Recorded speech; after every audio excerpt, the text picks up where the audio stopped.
अस्सलामु अलैकुम वरहमतुल्लाहि वबरकातुहू। वैसे तो पॉलिटिकल इश्यूज़ पर मैं बहुत ज़्यादा बात करता नहीं हूँ, लेकिन कुछ पॉलिटिकल इशू मुद्दे ऐसे आ जाते हैं जिन पर मुझे लगता है कि आप लोगों से बात करना चाहिए, आप लोगों को ये बातें कुरान व हदीस की रोशनी में बताना चाहिए। इसीलिए आज का टॉपिक शुरू करने से पहले मैं कुरान मजीद की एक आयत पढ़ना चाहता हूँ।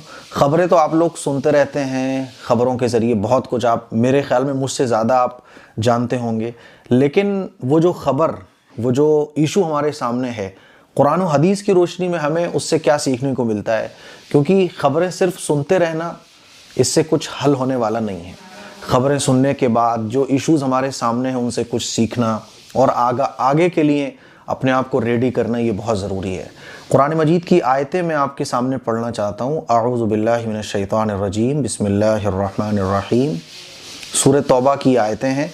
वल्लज़ीना इत्तख़ज़ू मस्जिदन ज़िरारन व कुफ़रन व तफ़रीक़न बैनल मुअमिनीन व इरसादन लिमन हारबल्लाह व रसूलहू मिन क़ब्ल वला यहलिफ़ुन्न इन अरदना इल्लल हुस्ना वल्लाहु यशहदु इन्नहुम लकाज़िबून।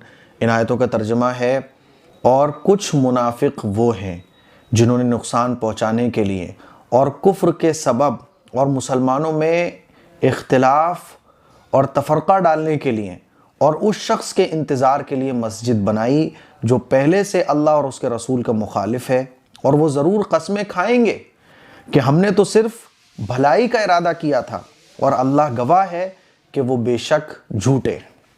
मस्जिद ज़रार जो बनाई गई, उसकी एक मुख्तसर सी तारीख़ मैं आप लोगों के सामने रखना चाहता हूँ।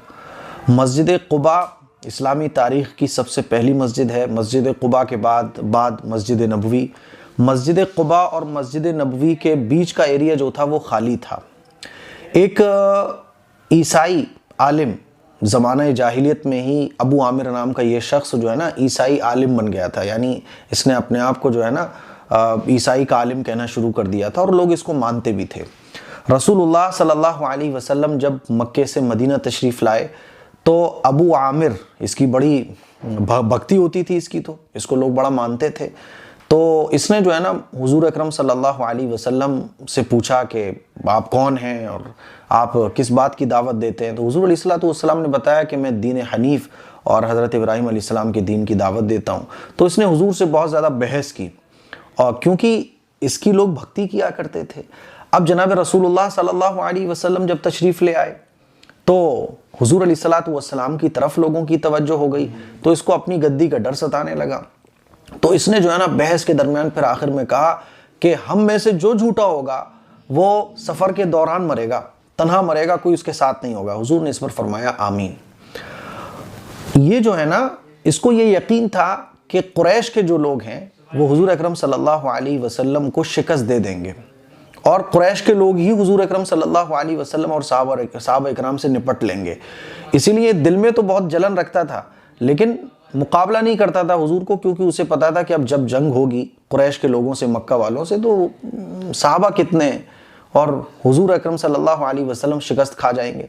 लेकिन ग़ज़वा बदर में जब इसने देख लिया कि ये क्या हुआ, जो कुरैश मक्का है वो मुँह की खा गए और इतनी ज़बरदस्त उनको शिकस्त हुई, तो फिर इसने जो है ना अपने जो इरादे हैं उसको प्लानिंग के तहत इसने काम करना शुरू किया। और ग़ज़वा उहद के मौके पर तो इसने साफ़ कह दिया कि जो जंग होगी उसमें मैं हज़रत मोहम्मद सल्लल्लाहु अलैहि वसल्लम के ख़िलाफ़ खड़ा होऊंगा, जो भी जंग होगी। और ये खुल के आ गया, और इसने अपने इरादों को मजबूत करने के लिए जो है ना अंदर अंदर साजिशें रची, और साजिशें रचते रचते बहुत आगे की सोचने लगा। इसने सोचा कि मैं रूम जाता हूँ और रूम की जो हुकूमत है उनसे बात करता हूँ और लश्कर लेके ऐसे मुसलमानों पर चढ़ाई करवा दूंगा वगैरह वगैरह। और ये मदीना छोड़कर जो बादशाह रूम था, मुल्क शाम की तरफ इसने सफ़र किया।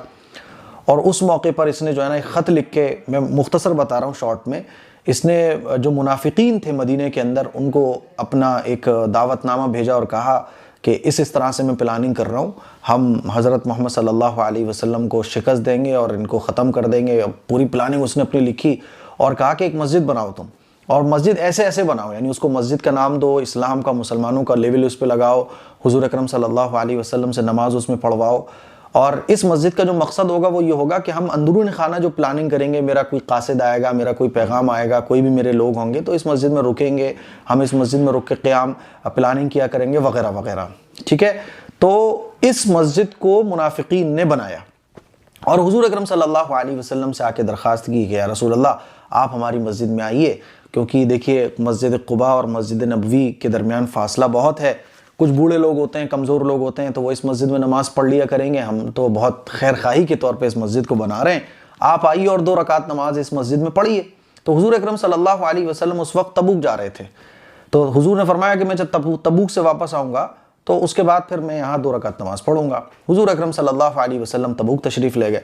जब हुजूर वापस आ रहे थे और हुजूर का पूरा इरादा था कि इस मस्जिद में नमाज पढ़नी है, 2 रकात नमाज पढ़ानी है और मस्जिद का ऐलान हो जाएगा, तो अल्लाह ताला ने वही नाजिल फरमाई और ये आयतें नाजिल फरमाई जिसका तर्जुमा मैंने आप लोगों के सामने रखा कि कुछ मुनाफिकीन वो हैं जो मुसलमानों को नुकसान पहुँचाने के लिए, उनके दरमियान इंतशार, उनके इत्तिफाक़ को, इख्तिलाफ पैदा करने के लिए, इत्तिफाक़ को ख़त्म करने के लिए और अल्लाह के रसूल की मुखालिफत में, दुश्मनी में ये मस्जिद बना रहे हैं। इसलिए आप इसमें नमाज बिल्कुल मत पढ़िए और ये मस्जिद ज़रार है, इसकी बुनियाद तक़वे पर नहीं है, इसकी बुनियाद अल्लाह और अल्लाह के रसूल की मोहब्बत में नहीं है।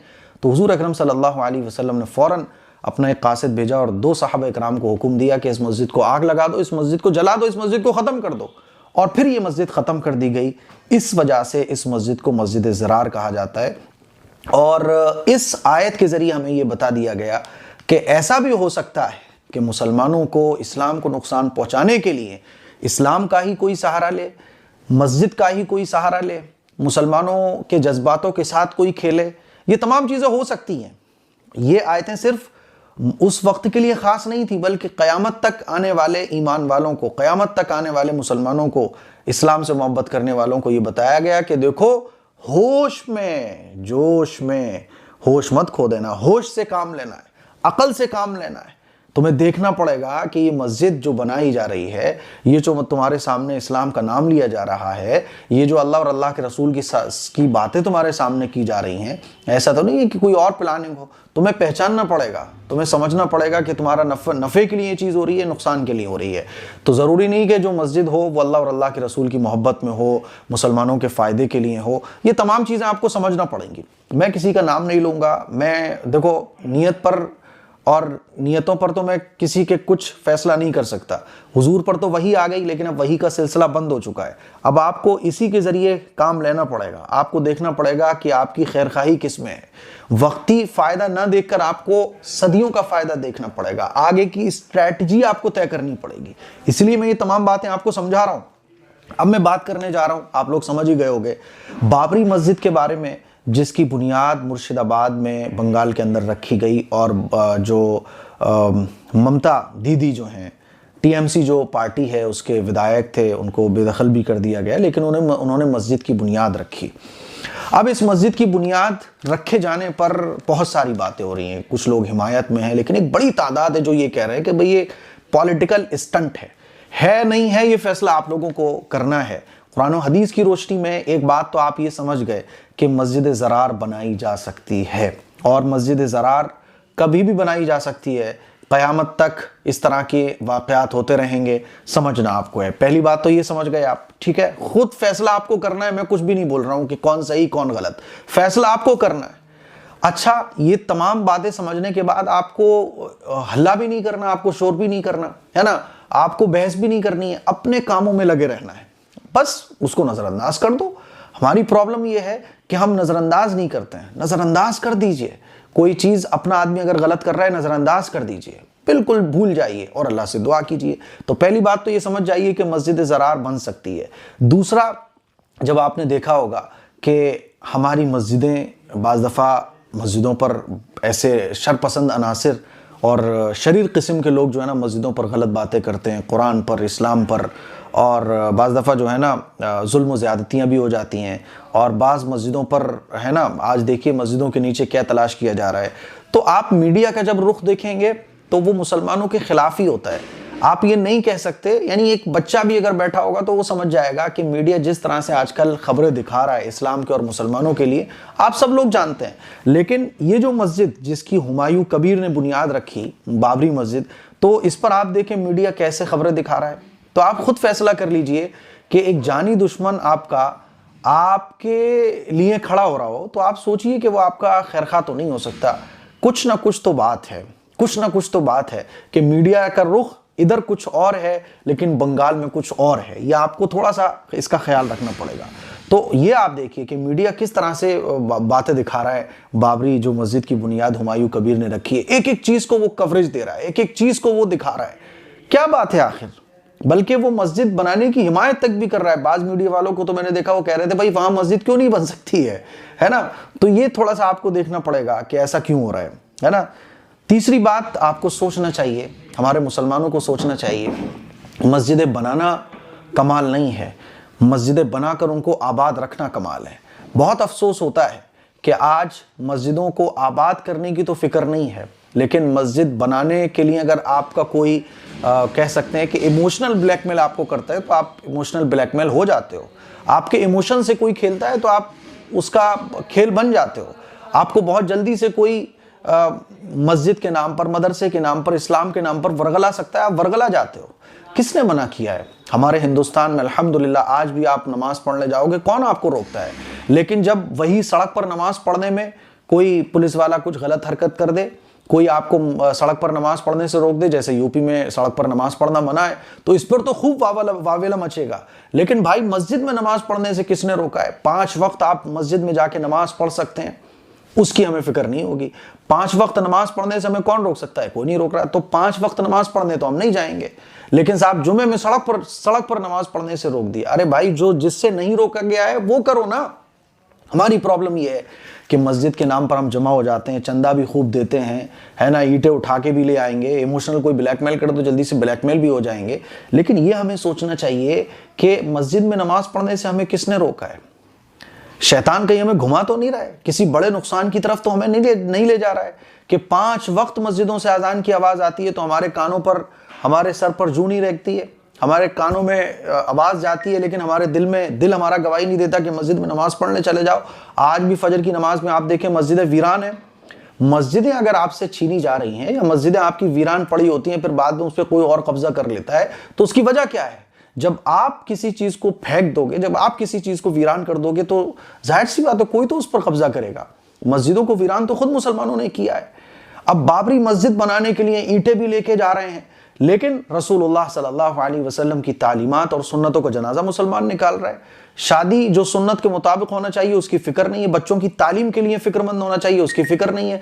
नहीं साहब, बाबरी मस्जिद का ऐलान हो गया तो उस पर ईंटें भी लेके जाएगा और सुबह से लेकर शाम तक 5 वक्त की नमाजें छोड़ा हुआ होगा। आप 100 मस्जिदें बना लो, लेकिन अगर आप अल्लाह और अल्लाह के रसूल की तालीमात और अल्लाह और अल्लाह के रसूल के हुक्मों के खिलाफ जिंदगी गुजार रहे हो तो मस्जिदें बनाना आपका बेकार है। आप अगर मस्जिदों को आबाद नहीं कर रहे हो तो मस्जिदें बनाना बेकार है। मुझे बताइए कि आज जुमा पढ़ने वाले कितने मुसलमान हैं? 80% मुसलमान सिर्फ वो हैं जो जुमा पढ़ते हैं, सिर्फ। और 5 वक्त की नमाज पढ़ने वाले मुसलमान 5% भी नहीं है। अब मुझे बताइए ये जो 95% तबका जो जुमा सिर्फ मस्जिद में पहुंचता है, मुझे बताइए कि उनके घर के मर्दों का, औरतों का, उनके ईमान का क्या हाल होगा? तो ये मस्जिद बनाने के लिए आपको जज्बाती कर दिया जाए, लेकिन आपको नमाजी, आपकी तरबियत, आज आप देखिए कितनी बुराइयां मुसलमानों के दरमियान है। शराब पीने वाले मुसलमानों की तादाद बढ़ रही है, हराम खाने वालों की तादाद बढ़ रही है, हरामकारी करने वालों की तादाद बढ़ रही है, जिना करने वालों की तादाद बढ़ रही है। सुन्नत आपको नजर नहीं आएगी मुसलमानों के मुआशरे में, सफाइयां आपको मुसलमानों के मुआशरे में नजर नहीं आएगी।